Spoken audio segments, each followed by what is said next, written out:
é a questão exatamente da vulnerabilidade que as comunidades, sobretudo periféricas, que são na maioria pessoas pretas e indígenas, né, ou vindo daí, essa vulnerabilidade ela vem exatamente de não saber quem somos. Nós não sabemos quem nós somos. Não dizendo que isso é uma coisa que a biblioteca comunitária vai fazer, mas é uma possibilidade dentro da biblioteca comunitária.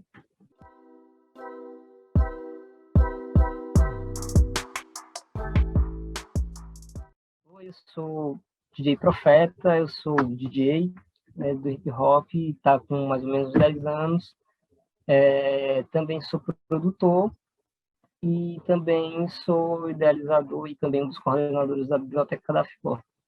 Oi, eu sou Viviane Ciadio, eu sou fotojornalista, que eu faço hoje, que é o trabalho de educação social, mediação de leitura, articulação comunitária, produção cultural, que são coisas que a gente acaba fazendo dentro da comunidade e dentro das bibliotecas comunitárias.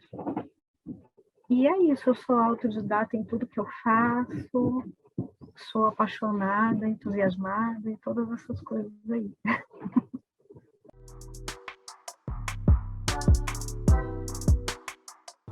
Em relação ao espaço físico, ainda da Filon, a gente não conseguiu fazer muita coisa, porque a gente inaugurou no espaço cedido pelo Convida, e logo 15 dias depois veio o processo da pandemia. Primeiro a greve da polícia, que inviabilizou naquele momento, e depois passou uma semana, na outra veio a pandemia.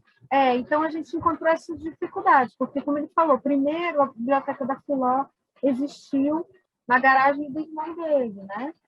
Depois ela ficou um tempo fechada e abriu lá na sede do Convida. Estava cheio de bicho. E aí, sempre assim, né? As crianças elas se aproximam mais rápido, você já vai estabelecendo uma relação de confiança com a família, com os pais e tudo. E agora, em relação ainda a essa faixa etária, né, mais infantil, e a Biblioteca da Filó no espaço virtual, é uma experiência mais de acompanhamento escolar, que está sendo um desafio muito grande, né? E está sendo um desafio muito grande e está sendo mais direto, porque antes a gente não fazia acompanhamento escolar, né? Embora isso tenha sido, em algum momento, cogitado pela própria comunidade, né? Mães da comunidade vieram até nós e falaram: por que vocês não fazem uma aula de reforço, né? Então, quando a gente estava estudando todas essas possibilidades, né, vendo quem dentro da própria comunidade poderia fazer aula de reforço, quais eram as mães que estavam interessadas, para a gente poder organizar um horário, uma turma e até pagar essa professora, veio a pandemia e interrompeu esse processo. E é um processo que a gente mais ou menos tem um conhecimento, assim, pela própria experiência de vida, né? Mas esse processo que nós estamos vivendo hoje, né, de acompanhamento escolar, é totalmente novo, é totalmente inédito. A gente se depara com questões que a gente fica assim: meu Deus, como vamos resolver isso? Né? Porque a gente não está se relacionando diretamente com a escola, mas a gente se relaciona direto com o aluno e com a mãe. Porque, assim, são dificuldades em cadeias, né? O acompanhamento escolar feito pela biblioteca.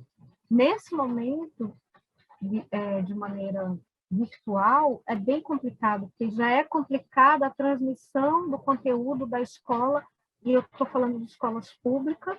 Então, na transmissão do conteúdo para o aluno, né, e esse trânsito de conteúdo para trabalho de casa e volta para o professor e corrige, tudo é feito via WhatsApp. A gente já identifica várias dificuldades. Fora isso, tem o ambiente, que não é mais o ambiente da escola, é um ambiente doméstico, que aquele aluno tem que estudar, e absorver o conteúdo e também fazer a tarefa, mas ele não está no lugar específico para isso, ele está na casa dele, com toda a convivência da rotina familiar.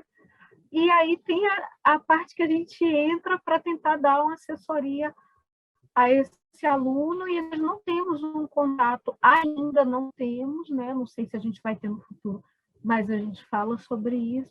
A gente ainda não tem um contato direto com a escola.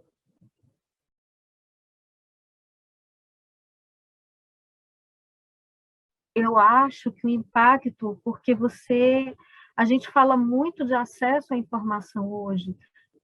Quando eu era adolescente, eu tinha que ir na banca de revista, eu tinha que esperar a publicação que eu queria ler chegar, era um outro processo. Você hoje tem tudo na palma da sua mão, né?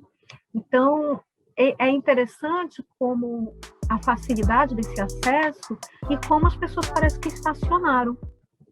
Deveria acontecer o contrário, mas não foi o que aconteceu, né? Então, a biblioteca, ela é um espaço que, como eu vou dizer, é uma parabólica, é uma...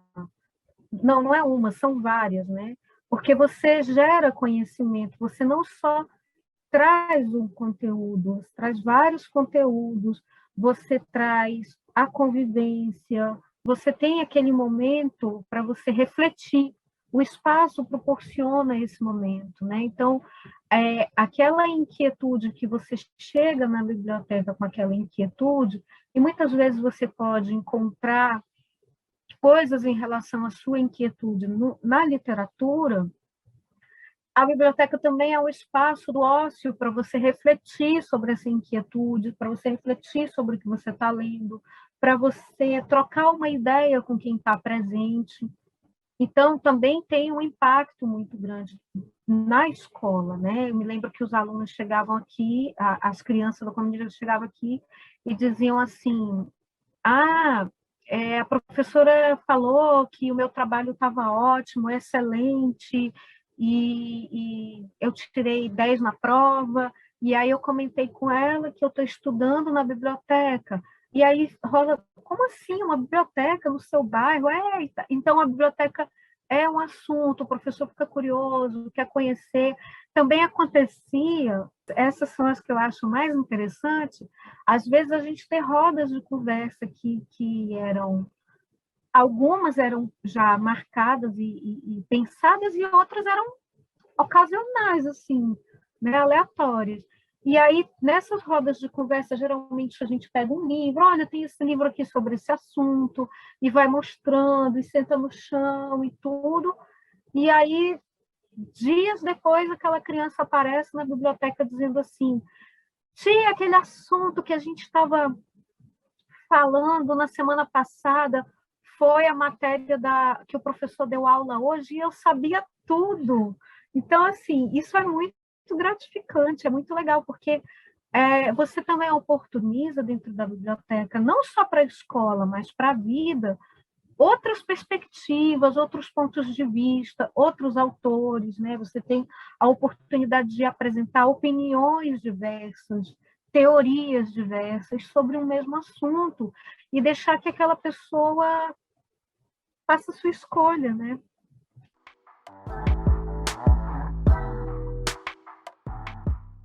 Existem várias implicações, mas a que eu considero mais crítica é a condição que uma comunidade ela está completamente exposta e vulnerável à interferência externa, principalmente do Estado, né? Que eles veem que o Estado chega com ideias, projetos, formatos prontos que não cabem naquela comunidade, só que como eles apresentam o projeto e fica todo mundo, é legal.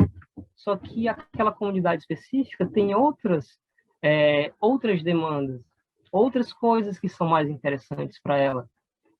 Só que, às vezes, a comunidade não está preparada para, de repente, confrontar aquele projeto e aquela imposição do Estado, que o Estado ela trabalha dessa forma impositiva, né? Então, a comunidade ela se ela não está preparada, unida e mobilizada, ela vai ser vulnerável a essas interferências externas, especificamente do Estado, mas também a gente pode colocar a interferência da especulação imobiliária também, que você tem os bairros de periferia, de forma específica, a gente tenha essa interferência da especulação imobiliária de forma muito gritante, escrachada, que o cenário que eu tinha no Santa Filomena quando eu tinha 10 anos, ele deixou de existir quando eu tinha 15, que de 15 já não existia quando eu tinha 20, quando eu tinha 25 também já não existia, e agora, aos 30,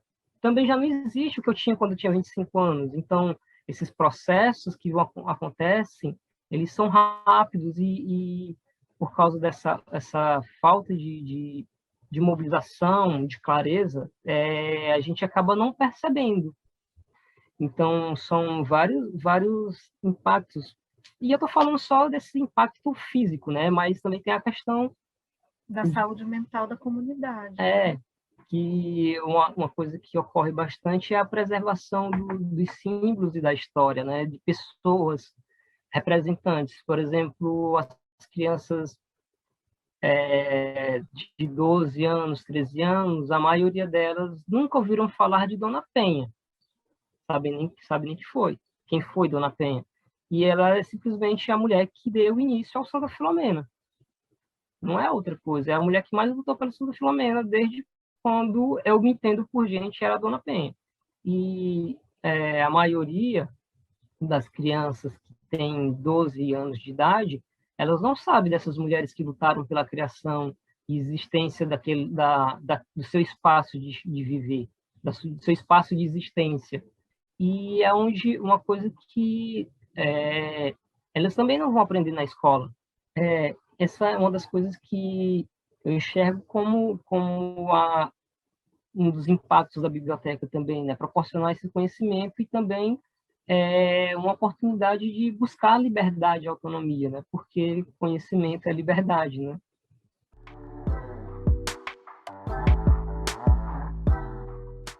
Essa investigação, ela é uma possibilidade dentro desse espaço, né? Porque, como ele colocou aqui, né?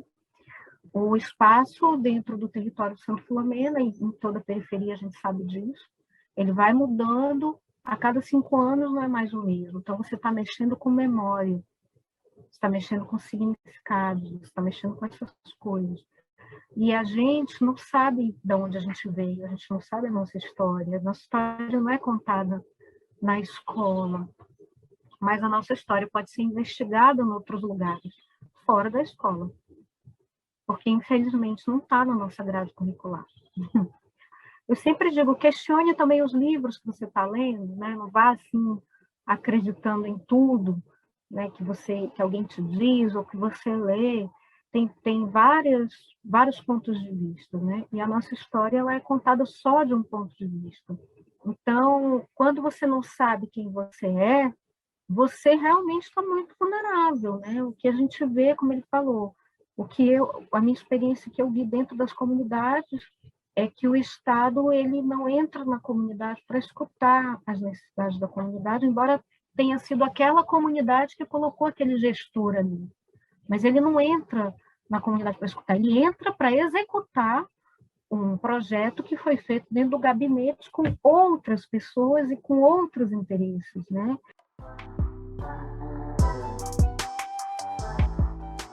Tem uma coisa que eu vi da parte de uma amiga, que ela estava, não sei nem se ela concluiu o curso de pedagogia, e também era envolvida com o movimento hip hop, e também eu vi da parte da Vivi, que é a criança, antes de começar a falar, ela canta.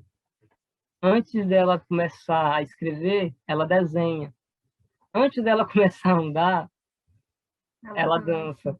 Né? Então, a arte é o processo primário da existência da pessoa, né? Da relação, das relações, né? Porque a arte, ela agrega as pessoas em torno dela mesma, né? Então, na música, ela pode transmitir vários tipos de ideias produtivas e consistentes, ideias não tão produtivos e não tão consistentes, né? E para mim o rap, né, especificamente, que não só o rap, né, o samba, o repente, o blues, o jazz, o cordel, eles contam algo, contam histórias. Essa faixa que eu mencionei, por exemplo, né, Quando o Pai Se Vai, ela é uma faixa muito linda, e ela tem duas histórias, a história de um pai que se vai e a história de um pai que fica, né? São duas perspectivas diferentes, ele conta duas histórias, e ela é uma música muito tocante. Então, assim, o que é que a gente pode tirar, o que é que eu posso tirar dessa música, né? Qual o tipo de pai você quer ser? Um pai que abandona a sua família ou um pai que está ali para dar assistência à sua família, né?